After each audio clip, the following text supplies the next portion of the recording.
Joining us now to discuss the crypto market's reaction over the spot Bitcoin ETF race is the CEO of institutional DeFi asset management company Hashnote, Leo Mizuhara. Welcome, Leo. Hi, Jennifer. Nice to meet you.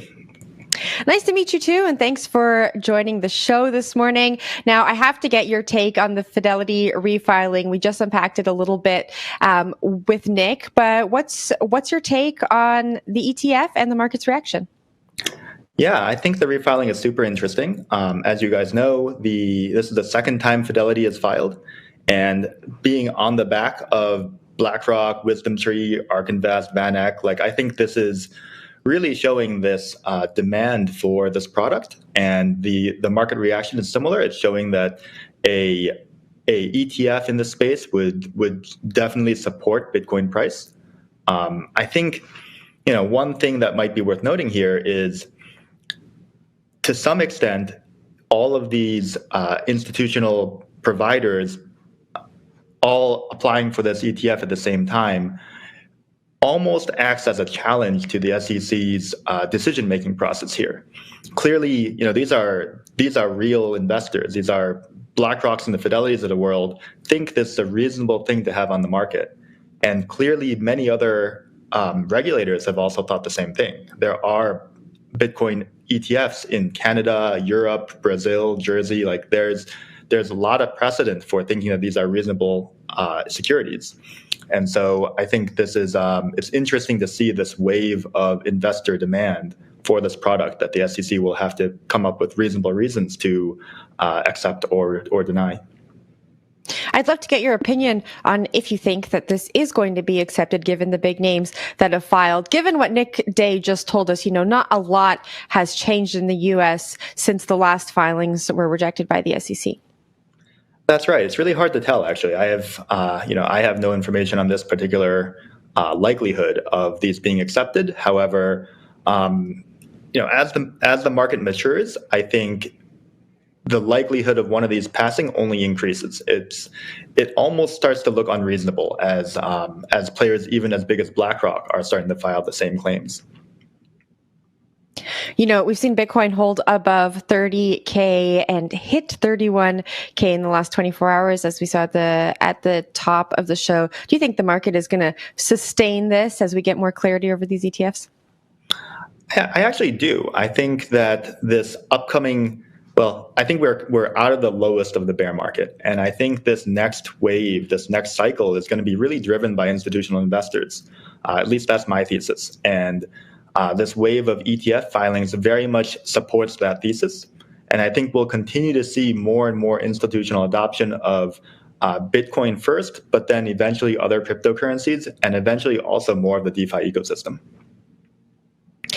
Today, Bitcoin options contracts worth roughly $4.5 billion expired on the Deribit exchange, which controls over 85% of the global options activity. It's also the end of June. We're halfway through the year. What are your expectations for July? I think July is going to be a relatively quiet month, although no months are ever quiet within crypto. But I expect a steady grind. I think we've seen a very consistent upward trend since March, and I'm looking to continue to see positive headlines and positive movement out of this ecosystem. There's a big conference happening in Paris mid-July, and generally speaking, conferences where people have shown new technologies and new products within the ecosystem have been very positive for the market. And does your positive outlook pertain to Bitcoin and DeFi assets? I know you haven't been on the show every day this week, but Bitcoin has held steady. Our DeFi index has kind of been up and down. Both are positive this morning. Talk to me about those two elements of the markets. Do you see them moving in the same direction? Yeah, Bitcoin has been outperforming because of the level of institutional involvement and this positive hype around the ETF, and I think that's very well deserved. Bitcoin is definitely going to be the biggest asset for a while in terms of institutional adoption and just general market knowledge, I think. I do think that it will also continue to prop up DeFi and the reasons for the public to use the DeFi ecosystem as well. In particular, I've been watching a lot of the altcoins have been hit over the last month or so, particularly after the SEC filings, but almost all of them have recovered at this point. And I think that's a very positive sign, despite there being not that much news around them. And so we're seeing people really support that ecosystem and understand that not all of them, even if they are deemed securities, not all of them are going to be not unviable at that point. All right, let's talk about this PCE data that came out just before the show started. The Federal Reserve's preferred inflation gauge came out. The PCE index increased 0.1% in May. What's your reaction to how inflation is impacting the wider crypto market? Yeah, inflation and kind of the broader macro ecosystem in general is very impactful, particularly for Bitcoin. I think we've started to see it we've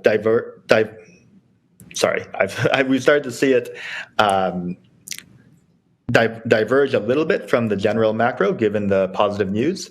However, it is going to be a risk-on asset for a while now. So I think seeing tame inflation is always going to be positive.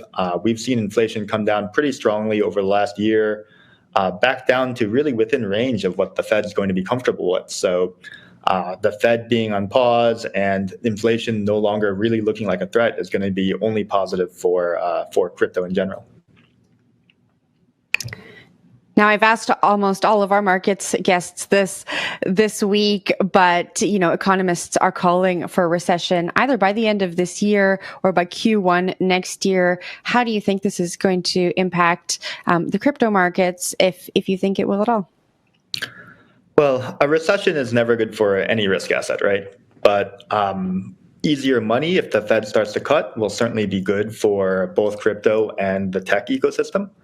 I also am not certain, though, on some of these calls for a recession. Many of them are predicated on this gut reaction of higher rates means recession coming soon, and I don't think that's the right conditionality, although there is definitely some correlation there. We are seeing a very strong market, a very strong economy, despite the fact that rates are high. The fact that we see this low inflation and low unemployment regime, even now with rates at 5% plus, I think it's hard to say that we're going to get a recession that quickly with such a strong economy going on. All right. And lastly, back in February, Hashnote was the first company to be launched by Web3 incubator Cumberland Labs. Hashnote is also regulated in the US by the CFTC. Where do you see the future of institutional grade decentralized finance headed? Well, I think generally, historically, finance has been very good at ingesting new technologies. And DeFi and this whole crypto blockchain thing is going to be no different. We're seeing adoption from many of the major financial firms in a variety of ways. We've recently seen a resurgence of money market funds on chain, particularly from Franklin Templeton and the like. We see experimentations from guys like Goldman Sachs and JP Morgan all the time. And so I think it's only a matter of time before we ingest all this technology and make a new financial system that's really driven by blockchain technology. And that's what we're doing at Hashnote. We think that because the future of finance is going to be driven by blockchain, having an investment manager that is blockchain first really is going to be an advantage as more and more of these assets go on chain. I think it's as inevitable as the electronification of equities markets, for example, which may have looked crazy to people in the 80s, but now we can't imagine a financial market that's not fully electronified and traded on the internet. Anything that you think needs to change with regulation to achieve this future you just described? Oh, almost certainly, right. That's the one thing that everyone is terrified about, particularly in the US. It's really a shame to see so much of the talent going abroad, as many of the other jurisdictions are actually quite positive on blockchain technology and crypto. We're seeing a lot of positive developments in Europe, post-MiCA. Hong Kong is trying hard to attract talent at this point with their new regulation. And the Middle East is very positive and very proactive in trying to attract crypto talent as well as crypto money. So I am quite optimistic still about the U.S. being able to change course. I think we have a history of making great last minute decisions, and so we're awaiting that as we set up shop and are expecting the U.S. to eventually make the right decisions, and perhaps do so in a very cautious manner, but. With the type of money at stake, I think caution is a perfectly reasonable way to enter this market. All right, Leo, we're going to have to leave it there. Thanks so much for joining the show this morning, and have a great weekend. Thank you very much, Jennifer. You have a good weekend too. That was Hashnote CEO Leo Mizuhara.